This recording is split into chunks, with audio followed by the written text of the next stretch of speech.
Okay, moving right along here in Birkenau's analysis of the antinomy of the culture cycles of death, to the subchapter called DeathAcceptance in the Hellenic and Hebraic cultures.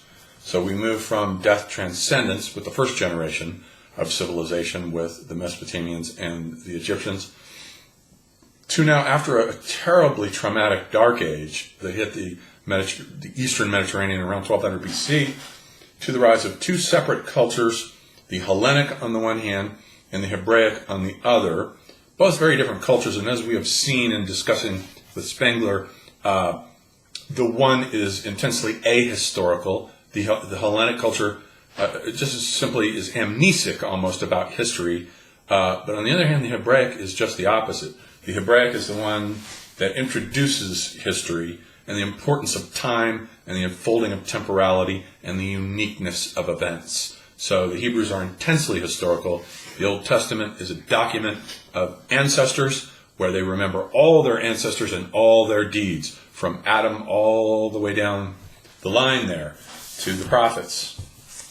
So two very different cultures, but yet Birkenau is going to say they do have this similarity in that both turn away from worship of the dead and the underworld and the conception on the one hand of Hades and on the other of Sheol. Both of those are just these pits that are black and dark that nobody wants to visit. Nobody wants anything to do with them. So they both agree on that. Whereas the Hellenes introduced cremation on the one hand. The Hebrews never picked up cremation. They retained the practice of burying their dead in caves, which is an immensely ancient practice going all the way back to the Paleolithic. Recall that Abraham buys a cave from the Hittites to bury his wife Sarah in, and for himself as well. So they retain this practice of the cave, the womb tomb idea. So let's read what these three pages here on what Birkenau says about this new death acceptance and the turning away from the underworld and ancestor worship. He says, at the moment when, to return to recorded history, the Hellenic civilization emerges from the Dark Age following the collapse of the great river civilizations, its culture is primarily distinguished by a revolutionary change in the ritual of burial. The physical preservation of the body by mummification is replaced by its destruction through fire. Concurrently, the elaborate imagery of survival characteristic of the old river valley religions is superseded by the concept of Hades, the shadowy notion of a realm of shadows, symbolizing not a fuller but an infinitely less complete existence than the life of the living. Here we have no more than a grudging concession to the inner certitude of immortality. Again, the gods, which in the river civilizations were of inhuman shape and led a trans-Tellurian existence, are now closely identified with human life on the planet. Their immortality, as questionable as that of the shadows in Hades, is not without significance that the other seminal culture to emerge from the preceding Dark Age, that of Israel, though in other respects sharply distinguished from the Hellenic, shares those essential attitudes. There is no substantial difference between Hades and Sheol, unless it be the attribution of markedly negative magical properties to the latter, which have no counterpart in Greek religion. Immortality is in both cases reserved for a few heroes. The concept of death opposed to the official one is never completely absent, although the Jews did not adopt cremation. So this is interesting. I think at this point we should invoke Erwin Roda and his book Psyche. Erwin Roda was a friend of Nietzsche's, and he wrote a book called Psyche, an examination of the cult of immortality and the belief in the afterlife amongst the Greeks, or something like that for the subtitle. It's all about Greek myth. And Rhoda makes this very interesting point. He says that we have to think about the Mycenaeans first. The Mycenaeans are there before the Dorian Greeks get there. The Mycenaeans are there from about 1600 BC down to about 1200, somewhere in there. And they retain the worship of the ancestral dead with these tombs, these tholos tombs, that they've imported from Crete. They've brought over Crete master craftsmen to build these things for them. The Mycenaeans took everything from Crete. Crete was a very cosmopolitan, sophisticated civilization, whereas the Mycenaeans were basically just tribal barbarians. adopting culture forms from the south. And so what they would do is put the dead warrior inside, lay him on the floor. They don't bury him, inside these tholoi, along with his weapons, which presupposes that he's going to use those weapons in the afterlife, which also presupposes that he's not going to be one of Homer's twittering shades. These guys in the afterlife are going to be effectual, heroic individuals. And so the tombs are left open so that you can go visit the ancestral dead, make offerings to them, and so forth. But then comes the Sea Peoples, who destroy all of this, wipe out the Mycenaeans. Then the Sea Peoples are eventually replaced by another Indo-Aryan group that comes down, the Dorians. And the Dorians now bring in cremation of the dead, a totally new practice, Rhoda says, which indicates that if the dead body now is no longer being preserved, there is now a complete dissociation from the underworld and the afterlife amongst the Greeks. The Greeks now, for the first time in the West, with the burning of the dead, represent the turning away from the cult of the ancestors, the cult of the ancestral dead and the worship of the dead, and they're cutting the ties with the underworld. Consequently, the underworld goes dark. Remember how bright and vivid it was for the Egyptians? For the Hellenes, it grows very dark. In the Odyssey, Odysseus goes down into the underworld. It's a very dark place full of twittering shades, and even Achilles, whom he meets there, is totally ineffectual. He's like a weak Xerox of what he was. So the underworld has gone dark. And this is a crucial thing, Rhoda says, because this is the point where the West now begins to turn away from ancestor worship and toward the cult of the new, and eventually what I call the wonder child. Achilles is the first wonder child, where we look to the youth, the young guy, to save us, not the old worn-out ancestors and their worn-out ways. So this is a crucial moment for the Hellenes, the cutting of the ties through cremation with the dead. It's absolutely part of the destiny of the West, whereas the East, of course, going across the border, India, China, and even into Mesoamerica, retains the cult of the worship of the ancestral dead. And consequently, they have a very conservative attitude toward innovation. The West does not. Starting with cutting the ties with the dead, we don't need to worry about the past anymore. We're on to the new thing. Okay, so in contrast to the death transcendence of the first culture generation, we call this attitude death acceptance. If Hellas is more closely associated in our minds with the acceptance of death as final, the reason is that classical antiquity has vanished while Jewry has survived into an entirely different epoch, and though hesitantly adopted its basic beliefs, including that in immortality. The real creed of ancient and to a large extent of medieval Jewry, of course, was not immortality, but the future glory and worldly dominance of Israel. The particular Jewish solution of the problem, that is to say, was the transference of immortality from the individual to the community. The parallel Hellenic solution was the extolling of the individual's undying glory, the hero surviving death through his own fame. The underlying attitude is basically identical, as the contrasting one was basically common to Egypt and Mesopotamia. The deep-rooted generational unity of the apparently so different Hellenic and Hebraic cultures, the natural and necessary character of the fusion at the end of their course, is shown in this near identity of their ideas of death.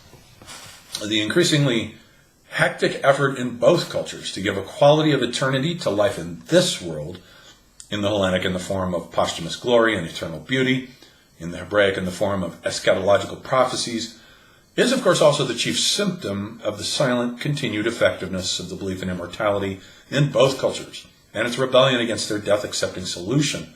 The conflict between those semi-rationalist attempts at a solution and the basic myths and their mutual undermining and enfeeblement end in the fusion of the two cultural currents in a new faith in immortality that marks the decisive line of separation of Christianity, not only from the Hellenic world, but also from ancient Judaism. So Christianity, even though it belongs to the same Magian culture as the Hebrews, is nonetheless markedly different because it reverts back to the Egyptian and Sumerian death transcendence, where the afterlife becomes all important and glorified. So it's very different from the Hebraic world of the darkness of Sheol, the pit underneath the earth to which the dead go. It's basically a giant cave. It thus appears to be confirmed that a particular attitude towards the problem of mortality is not peculiar to individual civilizations, but rather to a group of them. Civilizations forming a group of this kind may be regarded as being, in a very rough sense, contemporaneous, but what really matters is the identity of their respective position in the sequence of cultural epochs. The terms culture and civilization are here, as throughout, used interchangeably, which they most definitely are not in Spengler. We've made a strong distinction in Spengler between culture and civilization. Birkenau doesn't follow that. Thus, the death-transcending group of river valley civilizations and their minor kindred represents the first layer of higher cultures emerging directly from the Neolithic. The subsequent Judeo-Hellenic group is characterized by its position as heir to the death-transcending civilizations.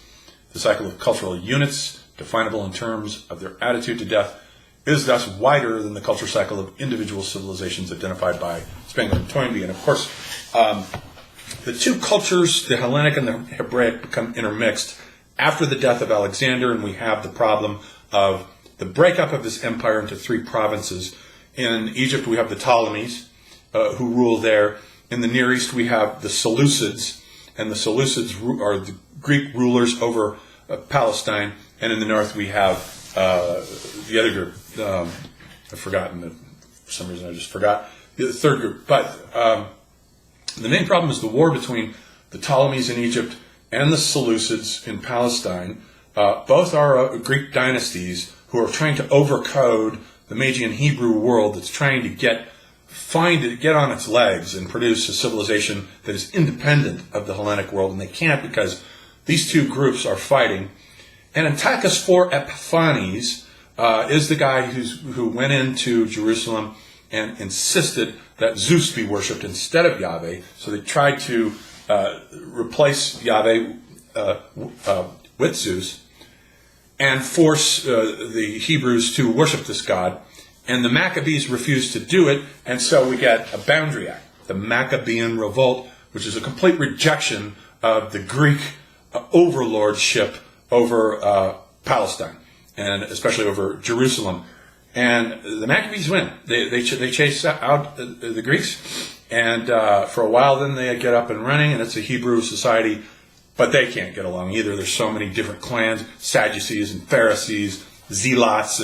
They cannot get along, and eventually the whole thing collapses, and the Romans have to be sent in to take it over and stabilize it under Pompey, who overcodes it, stabilizes it, and the Romans eventually put in Herod as a puppet ruler to stabilize everything.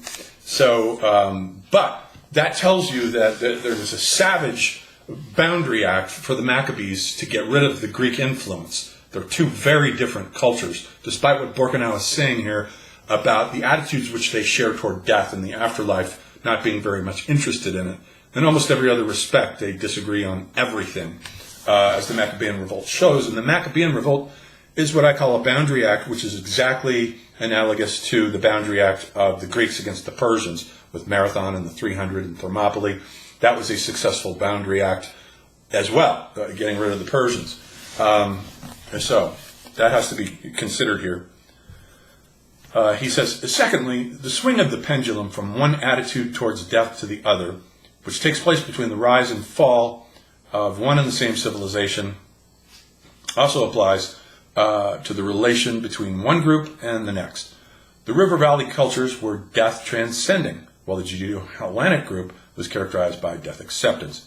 It's really almost the only thing that they had in common. I mean, that's about it. Just like the Akhenaten religion, as though no dark age, more pronounced in the case of the Hellenes than that of the Hebrews, had intervened.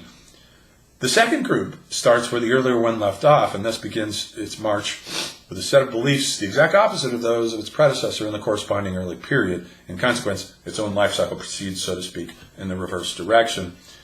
Thus, Greek and, albeit in a different manner, Hebrew society tried to encompass all the glory and fullness of life within the limits of an existence, conform to what is discernible to direct human experience. But the search for perfection within those limits suggests that a gnawing sense of imperfection and a yearning for something unattainable within mortal life was never absent. And thus one can see Hebrew and Hellenic civilization running the full course from the elaboration of a crude belief in earthly perfection, though they held different notions as to what that perfection implied, through a gradual loss of faith in this solution, and in the end, to its precise opposite, a firm belief in immortality, at which point the division between the Jewish and Hellenic world is obliterated by the rise of Christianity, which of course has a dual affiliation with both cultures. Christianity has a dual affiliation. Christ was Jewish, there's that, and then all the Greek influences, especially the Platonic influences on the formation of Christianity are quite pronounced. So it's a religion that is, yet again, has another dual affiliation, but it creates a whole new culture cycle, which we'll examine next time in the next subchapter, Christianity and the Rise of a New Death Transcendence. So they go back to the first generation's worship of the afterlife through death transcendence. So we'll look at that next.